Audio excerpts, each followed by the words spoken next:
आज के इस वीडियो में हम कक्षा 7 के विज्ञान से अध्याय 8 बताएंगे और इस अध्याय 8 का नाम है जलवायु और अनुकूलन। ठीक है, तो चलिए इसका हम प्रश्न और उत्तर देख लेते हैं। ठीक है,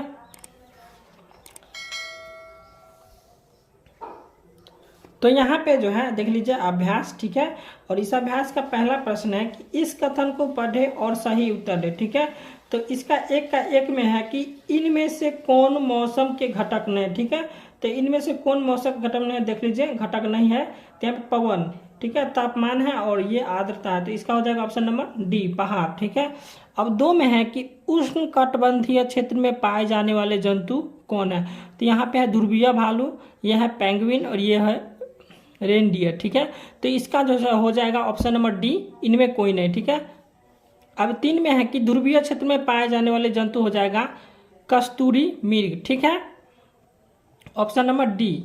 और इसका 4 नंबर है कि वैसे जंतु जिनके शरीर पर बालों यानी क्वेश्चन में हो जाएगा फर की 2 मोटी परत होती है वे पाए जाते हैं। ठीक है, तो वे पाए जाते हैं ध्रुवीय क्षेत्र में, इसका हो जाएगा ऑप्शन नंबर सी। ठीक है, अब इसका जो है 2 नंबर प्रश्न है रिक्त स्थानों की पूर्ति कीजिए। ठीक है, तो यहाँ पे 1 में है कि दीर्घ अवधि के मौसम का औसत है, तो दीर्घ अवधि के मौसम का औसत हो जाएगा जलवायु कहलाता है। ठीक है, तो यहाँ पे हम लिख लेंगे जलवायु, जलवायु कहलाता है। ठीक है, अब यहाँ पे 2 में है कि वर्ष भर सूर्योदय और सूर्यास्त के खाली जगह में परिवर्तन होता है, तो यहाँ पे हो जाएगा समय के परिवर्तन। ठीक है, यहाँ पे लिख लेंगे समय।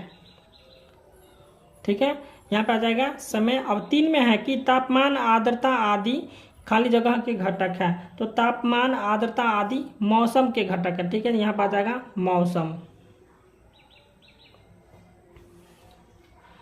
अब प्रश्न संख्या 3 है। ठीक है, प्रश्न संख्या 3, उष्ण कटिबंधीय वर्षा वनों में रहने वाले हाथी किस प्रकार अनुकूलित है। ठीक है, तो चलिए इसका प्रश्न हम कॉपी पर लिख लिए हैं, बताते हैं कॉपी पर।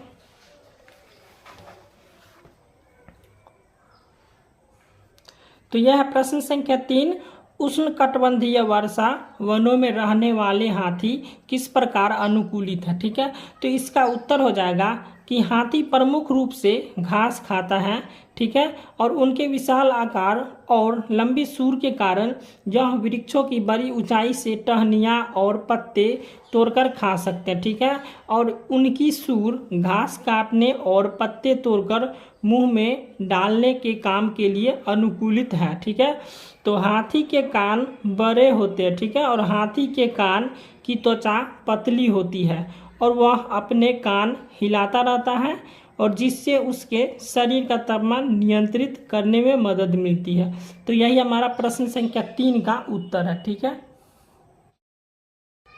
अब प्रश्न संख्या 4 है, मौसम और जलवायु में से किसमें तेजी से परिवर्तन होता है। ठीक है, तो मौसम और जलवायु में किसमें तेजी से परिवर्तन होता है, इसका उत्तर हो जाएगा कि मौसम और जलवायु में से मौसम में तेजी से परिवर्तन होता है। ठीक है, और यहाँ पे मौसम में परिवर्तन अल्प समय में ही हो जाता है और जलवायु में परिवर्तन एक लंबे समय के दौरान होता है। ठीक है, तो यही हो गया हमारा प्रश्न संख्या 4 का उत्तर।